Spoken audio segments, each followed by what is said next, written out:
tratando de crecer y no de sentar cabeza. Bueno, volvemos al piso, volvemos a la presencia de Franco Laporta. Recién en el corte charlábamos algunas cositas que nos interesaban también charlar con la gente. Bastante claro y bastante profundo en la intervención anterior en relación a qué es lo que va a votar la gente el domingo.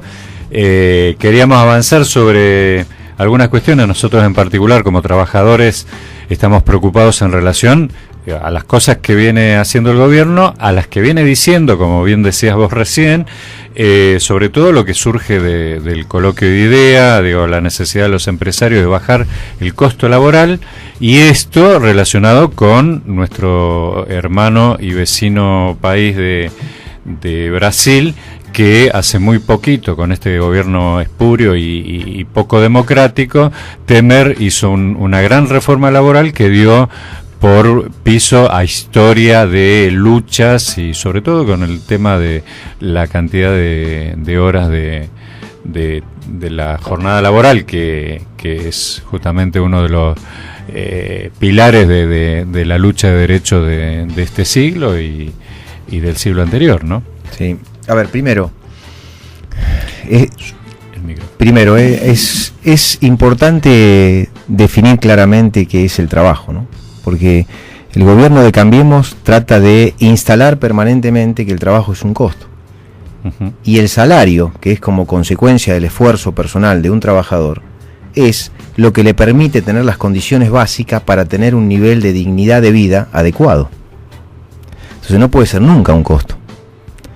De hecho, siempre se habla del capital más el trabajo como dos elementos que forman parte de la cuestión básica económica, junto con la tierra, el territorio, Entonces son tres pilares fundamentales. O sea, cuando se plantea que el trabajo es un costo, es un tema muy peligroso, porque ese costo, la tendencia de la estructura económica en términos de generar cada vez más eficiencia, hace que ese costo vos lo tenga que bajar, y la consecuencia de bajarlo no tiene miramiento en términos sociales. Entonces, cuando vos lo planteás como costo, llevas a que la situación social de esa persona cada vez esté peor. Esto como primera definición. Con lo cual, cuando el gobierno ya instala que esto es un costo, ahí tenés que cortarlo y decir, mirá, estamos hablando de personas, de seres humanos, de carne y hueso, sobre la que vos tenés que aplicar políticas públicas para que vivan mejor, no para que vivan peor. Y hay todo un modelo instalado que quiere penetrar culturalmente y que quiere hacer sentir a la gente mal, diciéndole o haciéndole decir o haciéndole sentir que su mejora en la calidad de vida a ellos no les corresponde, ¿no? Cuando dicen, vos tenés un equipo de aire acondicionado pero no lo tenés que usar porque no te corresponde usarlo. Vos tenés un auto que pudiste alcanzar pero si no podés pagar el combustible y cada vez te lo vamos a aumentar más, no te corresponde usarlo. Cuando vos te ibas de vacaciones era una mentira. Cuando vos podías ascender socialmente en comprar electrodomésticos, en tener un estándar de vida mejor, era una fantasía que te vendió el gobierno anterior. Entonces tratan de instalar culturalmente eso todo el tiempo para que la gente termine diciendo es por mi culpa y por mi culpa que tengo que estar mal. Y eso es terrible en la política, porque la política es justamente lo contrario a eso, es generar condiciones para que la gente viva cada vez mejor. Y además instalarle la esperanza de que el futuro va a ser mejor. Si no, ¿para qué hacemos política? Si no, pongamos 4 robots que hagan política y se terminó. No dice porque ideas. El robot porque el robot no va a mirar en el sentimiento de la gente, va a mirar solamente en términos de la eficiencia económica para ver si realmente cumple esa tarea eficientemente o no.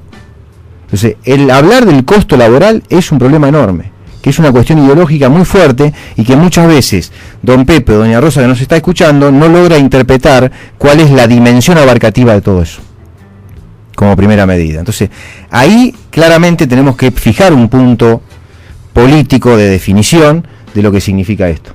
Y después vos me habías preguntado, cuáles son las consecuencias de esto hacia adelante. Y las consecuencias de esto hacia adelante son muy complejas, porque sin tener mayorías en muchos ámbitos legislativos provinciales, en el Congreso Nacional y en muchos municipios, sin tener la gran mayoría, se han animado a hacer un montón de cosas. Uh-huh. Si logran conseguir esa mayoría o esa primera minoría y además con un aval electoral, van a estar cebados, como se dice en el barrio, en hacer un montón de cuestiones que hoy la vienen haciendo, pero no en la demasía con la que ellos la quisieran hacer. Entonces, frente a esa actitud van a tratar de ir por una reforma laboral, van a tratar de ir por una reforma previsional, y eso va en detrimento de ¿quién? De nuevo, de los más humildes, de los trabajadores de la clase media. Cuando este gobierno se enoja mucho, cuando le dicen que gobiernan para los ricos, bueno, yo planteé algunas ratificaciones que convalidan esa calificación de que gobiernan para los ricos. Porque cuando van en detrimento del trabajo argentino, están gobernando para los ricos en detrimento de los pobres, o en detrimento de la clase media, o en detrimento de los más humildes. Cuando van por aumentarte los servicios públicos que utiliza la clase media y que utilizan los más humildes, van en detrimento de los pobres y gobernando para los que más tienen, que son los empresarios que tienen las empresas de concesión en términos de los servicios públicos. Entonces, esa calificación que tiene este gobierno, lamentablemente la ratifica el gobierno con cada uno de los hechos diariamente. Entonces tenemos que tener mucho cuidado, porque esa política se puede propagar en la Argentina y puede tener consecuencias muy graves. Ahora, cuando vengan las consecuencias ya habrá sido tarde, como fue en la década del 90. Entonces hay muchos chicos que no se acuerdan de la década del 90 porque no habían nacido, eran muy pequeños, que le pregunten a sus abuelos o a sus padres, porque esta política económica ya la vimos, cuáles son las consecuencias. Uno parece vivir en una fiesta en el primer tiempo, que es el endeudamiento que estamos teniendo, como lo tuvimos en su momento, y después hay que pagarlo.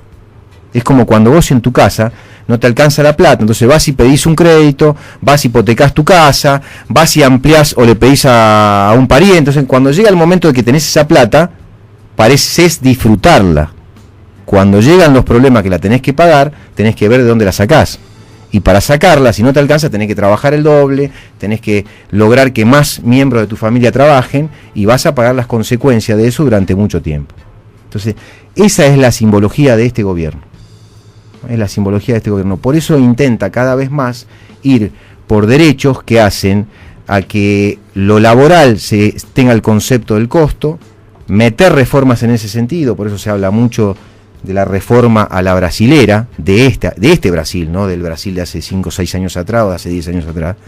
Y bueno, es lamentable si los argentinos, que somos el país latinoamericano que ha logrado construir una clase media importante, fruto de las políticas del peronismo, y que esa clase media ha sido siempre el elemento que decidió en las elecciones, si hoy no reacciona, lamentablemente va a pagar las consecuencias.